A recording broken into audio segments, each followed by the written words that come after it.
اس طرح دوڑتے باہر نکلے جیسے سیلابی دریا کا بند یا کنارہ ٹوٹ گیا ہو۔ ان میں گھوڑ سوار بھی تھے۔ مسلمان ایسی حالت میں تھے جیسے وہ ایسا شدید اور تیز حملہ روک ہی نہیں سکیں گے، نہ انہیں حملہ روکنے کی تیاری کی مہلت ہی ملے گی۔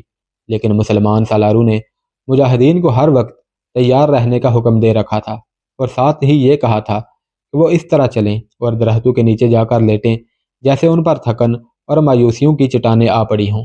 انتونیس نے حملے کی اسکیم دانش مندی سے تیار کی تھی۔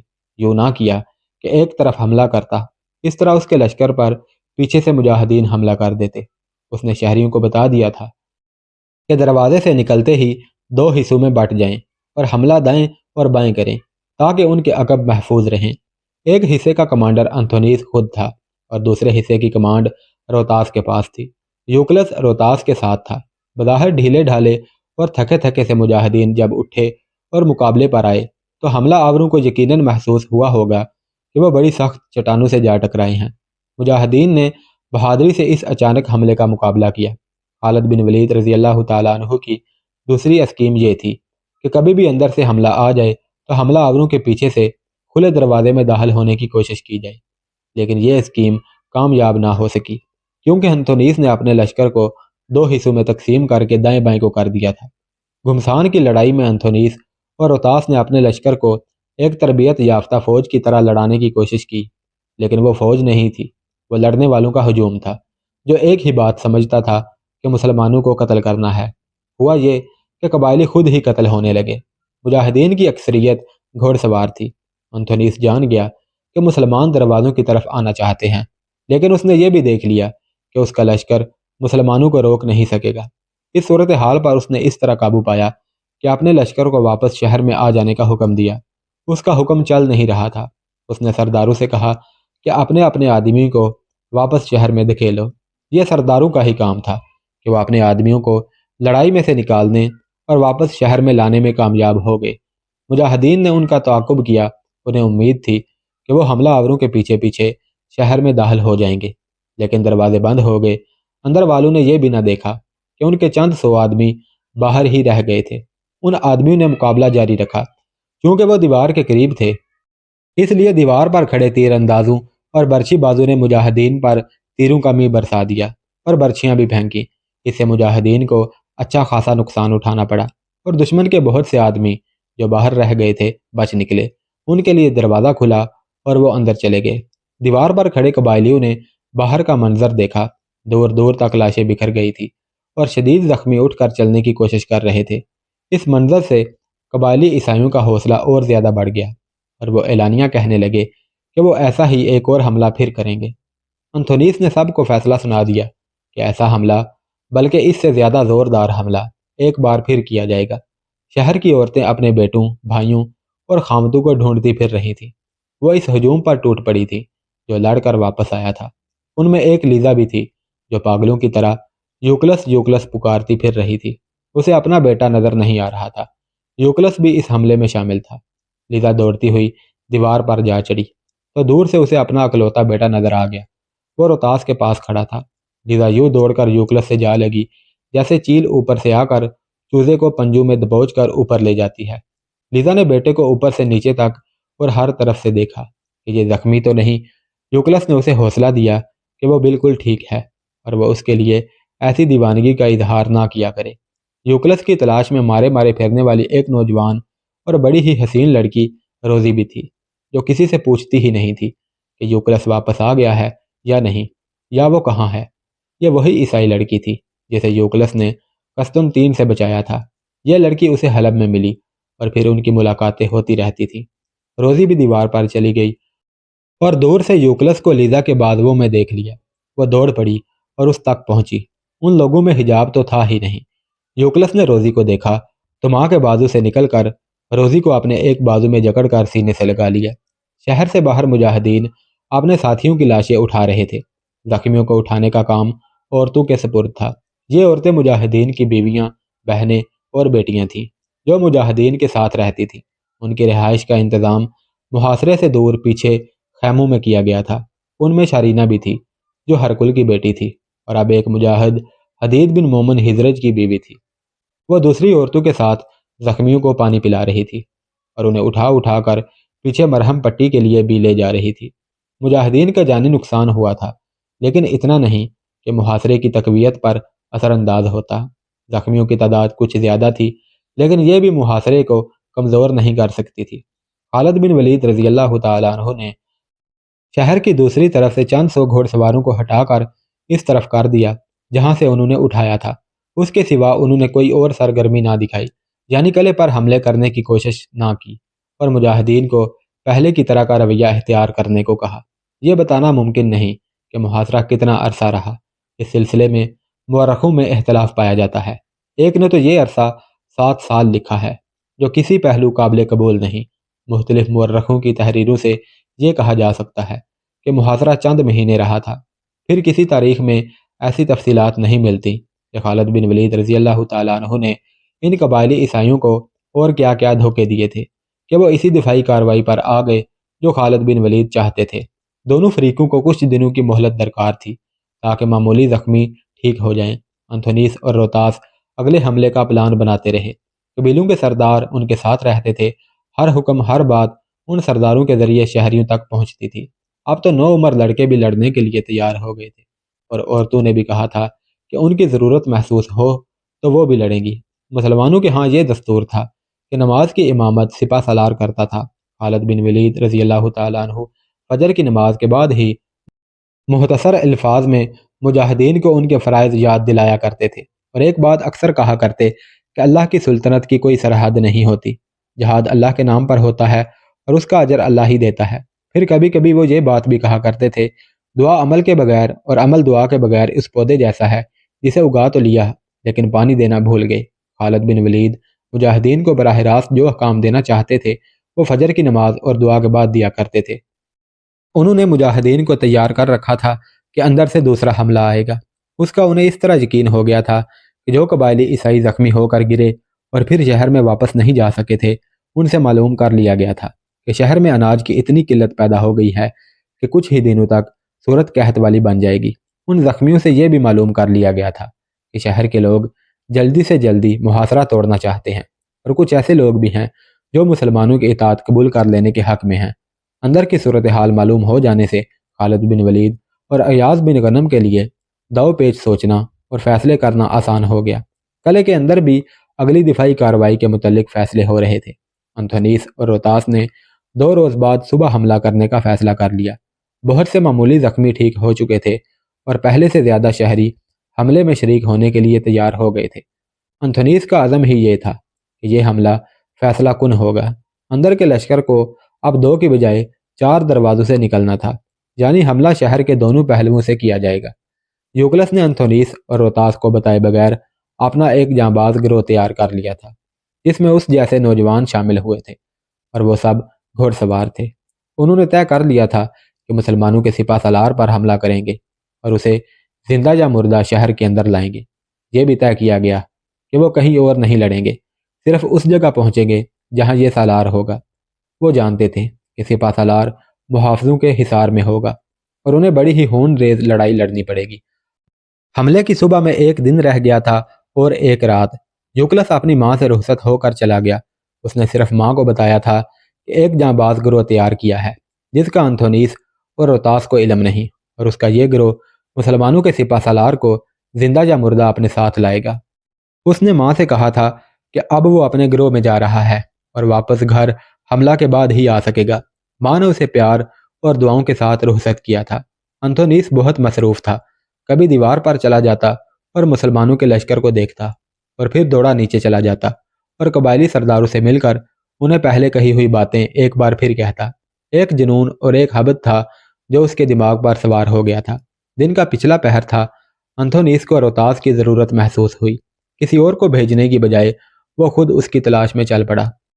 اس کا خیال تھا کہ اسی کی طرح باہر بھاگتا دوڑتا پھر رہا ہوگا، لیکن وہ اسے نہ ملا۔ آخر وہ روتاس کے گھر کو چل دیا۔ وہ اکیلے رہتا تھا، اس لیے انتھونیس بغیر اطلاع اندر چلا گیا۔ صحن میں جا کر اس نے روتاس کو آواز دی۔ ایک کمرے میں سے روتاس کی آواز سنائی دی کہ وہ کپڑے بدل کر آتا ہے۔ انتھونیس اس خیال سے اس کے کمرے کی طرف چل پڑا کہ وہ اکیلا ہوگا۔ دروازہ بند تھا، لیکن کواڑوں پر ہاتھ رکھا تو کواڑ کھل گئے۔ انتھونیس نے کمرے میں جو منظر دیکھا اس سے اس کا خون کھول اٹھا اور دماغ کو چڑھ گیا۔ لیزا بھی اس کمرے میں موجود تھی اور بڑی تیزی سے کپڑے پہن رہی تھی۔ کسی شک و شبہ کی گنجائش نہیں تھی کہ اس سے پہلے وہ برہنہ تھی۔ روتاس بھی بڑی ہی تیزی سے کپڑے پہن رہا تھا۔ انتھونیس محاصرے کو اور اگلے دن کے حملے کو بھول ہی گیا اور اس نے تلوار نکال لی۔ تلوار لے لو، انتھونیس نے روتاس کو للکارا۔ صحن میں آ جاؤ، پھر جو زندہ رہے گا یہ عورت اس کی ہوگی۔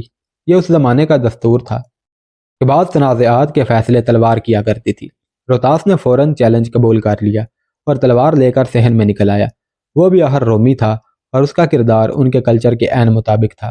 انتھونیس اور روتاس کی تلواریں ٹکرانے لگی۔ اتنے میں لیزا نے کپڑے پہن لیے اور وہ دوڑتی صحن میں آئی۔ اس نے دونوں دوستوں کو دیکھا جو ایک دوسرے کے خون کے پیاسے ہو گئے تھے۔ دونوں ایک دوسرے پر وار کرنے کے لیے پیچھے ہٹے۔ دونوں کے یہ پینترے ایسے تھے جیسے دونوں کو یقین تھا کہ وہ دشمن کو مار لیں گے۔ وہ تلواریں برچھی کی طرح سیدھی کر کے ایک دوسرے کو مارنے آگے بڑھے تو لیزا دوڑ کر ان کے درمیان میں آ گئی اور انہیں رک جانے کو کہا، لیکن دونوں بڑی ہی تیزی سے آگے بڑھے تھے اور فاصلہ کچھ تھا ہی نہیں، اس لیے وہ رک نہ سکے۔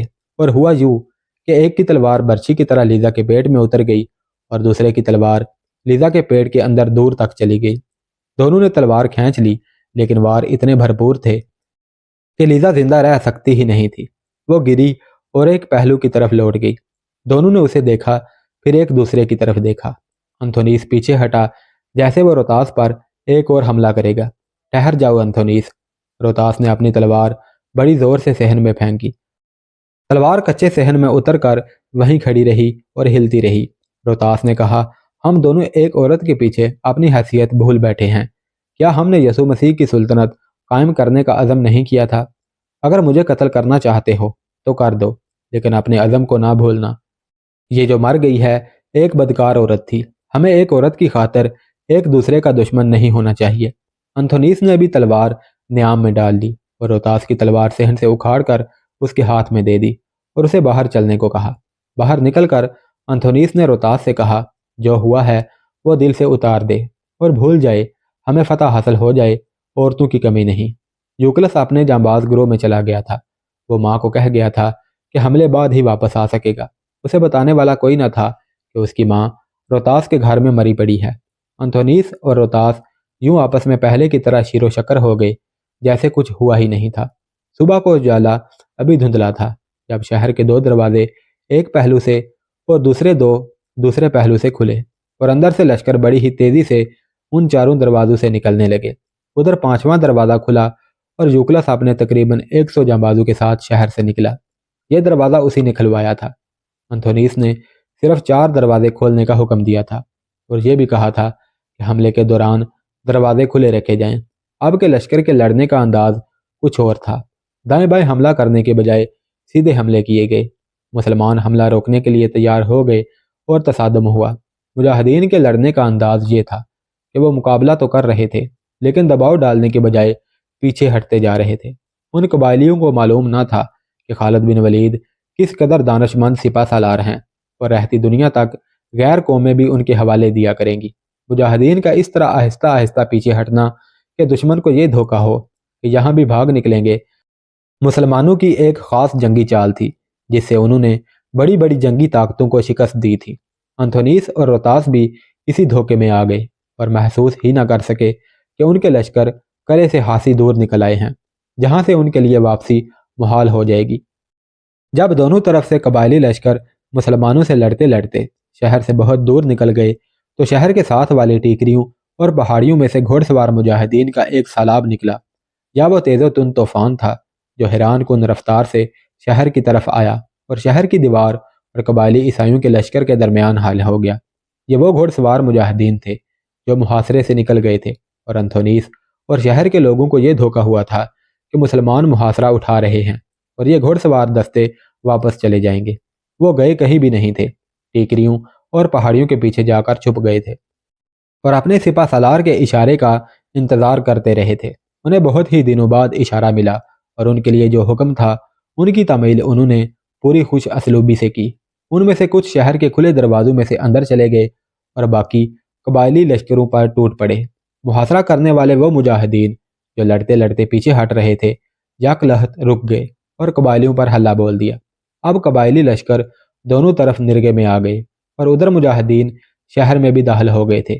شہر میں کچھ مزاحمت ہوئی لیکن وہ نہ ہونے کے برابر تھی۔ مجاہدین تمام شہر میں گھوم گئے اور اعلان کرتے گئے کہ تمام آدمی گھر سے باہر نکل آئیں اور عورتیں گھروں کے اندر رہیں۔ اگر کوئی مرد گھر کے اندر چھپا ہوا پایا گیا تو اسے قتل کر دیا جائے گا۔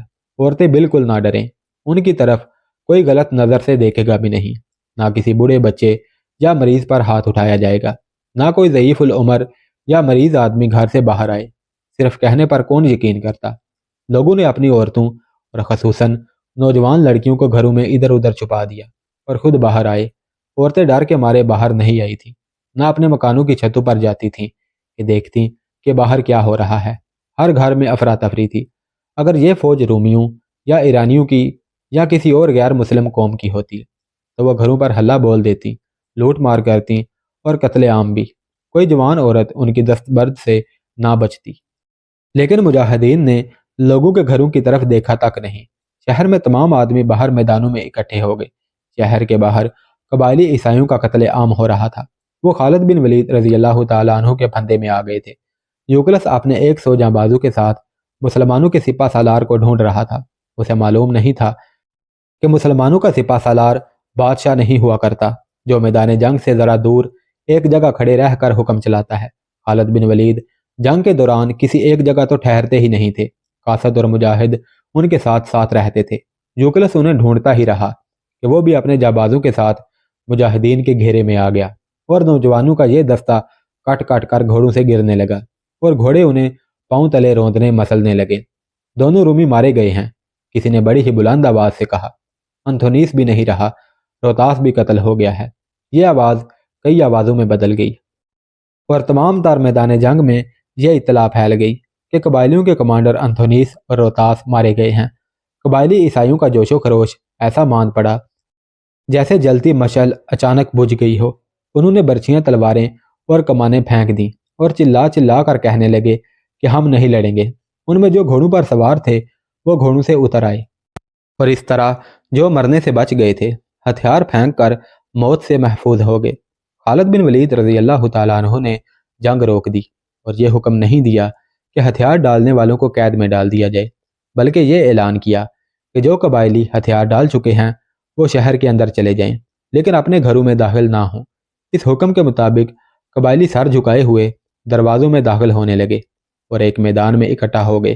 کچھ دیر بعد خالد بن ولید اور سالار غیاث بن غنم رضی اللہ تعالیٰ عنہ شہر کے صدر دروازے سے فاتحین کی حیثیت سے شہر میں داخل ہوئے۔ یہ شام کا آخری قلعہ تھا، وہ بھی فتح ہو گیا اور شام کی فتح پر مسلمانوں کی مہر ثبت ہو گئی۔